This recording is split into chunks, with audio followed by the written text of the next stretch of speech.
Richard Grenell नौ मुंतखब अमरीकी सदर डोनाल्ड ट्रंप के मुशीर हैं। मुशीर बनने से कबल शायद उनको ज़्यादा लोग नहीं जानते थे, लेकिन मुशीर बनने के बाद उनकी ट्वीट्स की वजह से पाकिस्तान में कम से कम उनकी मकबूलियत आसमान को छू रही है। रिचर्ड ग्रेनेल के शुरू के ट्वीट्स के बाद उनकी अकाउंट को जाली करार देने की कोशिश की गई, लेकिन अब उन्होंने एक अमरीकी टीवी प्रोग्राम में शरीक होकर ये भी वाज़ेह कर दिया है कि बानी तहरीक इंसाफ की रहाई के लिए सिलसिलावार जो ट्वीट्स हो रही हैं वो उनके ऑफिशियल अकाउंट से ही किए जा रहे हैं। माजी में किसी पाकिस्तानी सियासी शख्सियत के हक़ में अमरीकी इंतज़ामिया की जानिब से इस कदर ओपनली, इस कदर फिरोशसली बयानात कभी नहीं देखे गए। अगर हम इस वक्त रिचर्ड ग्रेनेल के ट्विटर अकाउंट पर जाएं तो आपको मुसलसल एक वो ट्वीट भी करते हुए नज़र आएंगे, रीट्वीट भी करते हुए नज़र आएंगे। साथ साथ इमरान खान को हैशटैग भी वो करते हैं, उनकी आज़ादी के हवाले से भी हैशटैग करते हैं। और फिर इस वक्त जो एक ट्वीट है उस पर तो लिखा हुआ है हकीकी आज़ादी। इस ट्वीट में बानी तहरीक इंसाफ का नाम बतौर हैशटैग इस्तेमाल किया गया है। ये लबो लहजा और ट्वीट तहरीक इंसाफ की क़यादत इस्तेमाल करती रही है। अब वही लबो लहजा हमें एक ऐसे शख्सियत की तरफ से नज़र आ रहा है जो कि ट्रंप एडमिनिस्ट्रेशन का हिस्सा है। रिचर्ड ग्रेनेल ने कल एक इंटरव्यू में भी बानी तहरीक इंसाफ की रहाई की बात की। ज़रा देखिए, आपने देखा खुलकर उन्होंने हर बात कह दी। मुशीर वज़ीर आज़म राना सनाउल्लाह ने आफिया सिद्दीकी के तबादले में बानी तहरीक इंसाफ की रहाई का कहा है। ये भी देखिए। साजिद तारर अमेरिका में मुस्लिम्स फॉर ट्रंप नामी तंजीम के सरबराह हैं और डोनाल्ड ट्रंप के हक़ में काफ़ी मुतहरिक किरदार अदा करते रहे हैं। आज से नहीं बल्कि काफ़ी अरसे से वो हमारे प्रोग्राम में भी शरीक हो रहे हैं। अमरीकी इलेक्शन से कबल जब साजिद तारर बानी तहरीक इंसाफ की रहाई का सवाल मैंने किया था तो उन्होंने क्या जवाब दिया था वो भी देख लीजिए। उम्मीद लगा कर बैठे हैं पीटीआई के कुछ लोग कि तहरीक इंसाफ के बानी जेल से बाहर आ जाएंगे if it's a Republican government और if it's a Donald Trump government. मेरे ख्याल में इनको सोचना चाहिए कि अच्छी हिस्ट्री की कोई अच्छी सी किताब 100-200 रुपए की लेके पढ़ने की कोशिश करें। माजी में इस तरीके से कभी नहीं हुआ कि एक थर्ड पार्टी, एक दूसरे मुल्क का सदर जो है वो किसी दूसरे सॉवरेन कंट्री की जुडिशल सिस्टम के अंदर इंटरफेयर करे। मुझे इसकी कोई मिसाल नजीर नजर नहीं आती इस तरह। साजिद तारर हमारे साथ मौजूद हैं। Thank you so much Tarar साहब for being with us once again. So वो कहते हैं कि this did not age well. Sorry to say आपकी स्टेटमेंट तो लग रहा है कि अभी से मुदाखलत है। खुद पाकिस्तानी हुकूमत कह रही है कि मुदाखलत हो रही है। देखिए, मुदाखलत हो रही है। सबसे पहले तो मैं आपके देखने वालों को ये बताना चाहूंगा कि डोनाल्ड ट्रंप साहब की एडमिनिस्ट्रेशन में रिचर्ड ग्रेनेल बहुत नीचे वाले नंबरों पर हैं। वो जिस तरह आप समझती हैं कि शायद यहाँ पे भी लोग उनको जानते होंगे। आपको ये बताना जरूरी है कि पीटीआई सिर्फ एक इंटरनेट पार्टी है। अगर आज यूट्यूब और ट्विटर उनसे वापस ले लिया जाए या उस पे उन्होंने पैसे देने बंद कर दिए जाए, उसका नामो निशान नहीं बचेगा। साहब अगर इजाजत दें, आपने कहा बहुत नीचे नंबर में है एडमिनिस्ट्रेशन पे, थोड़ी सी इस पे रोशनी डाल दें कि किस तरह से हायरार्की है अमेरिकन एडमिनिस्ट्रेशन में, वो कितने अहम और गैर अहम है।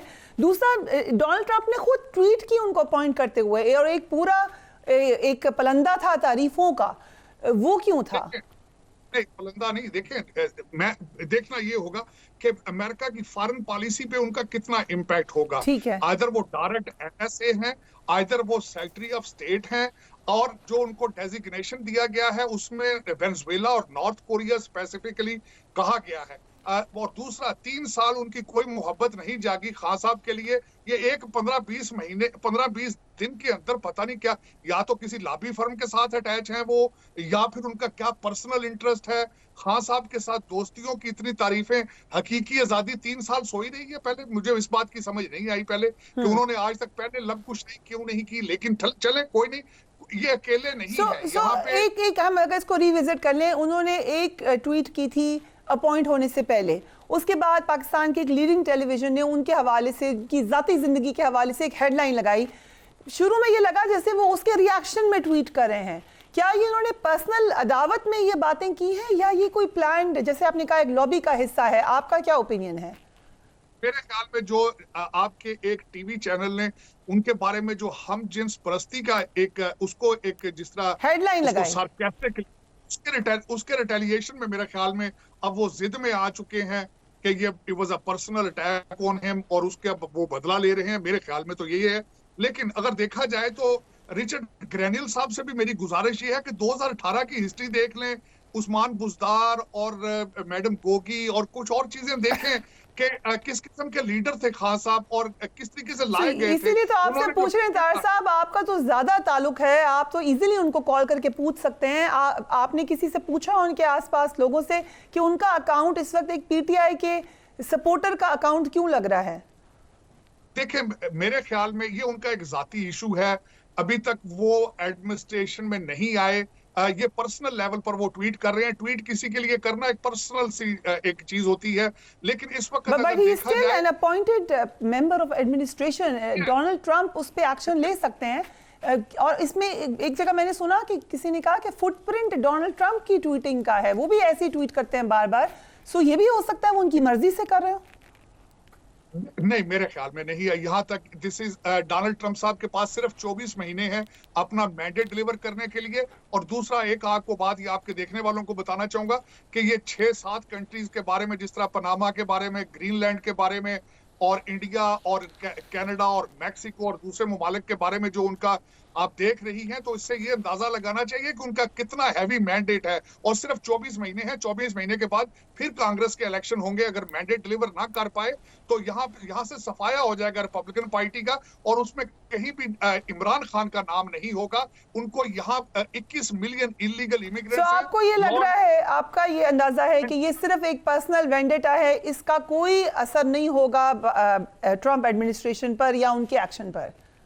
एब्सोल्युटली नॉट, क्योंकि इस वक्त अगर देखा जाए तो बहुत बड़े बड़े मिसाइल हैं। आज एक लंदन का जरीदा है, उसने कहा 1,86,000 फलस्तीनियों का मर्डर हुआ है गाजा के अंदर। ये अभी तो बड़ी बड़ी चीजें हैं। सीरिया जल रहा है इस वक्त। देखा जाए तो बांग्लादेश के हालात आप देख लें।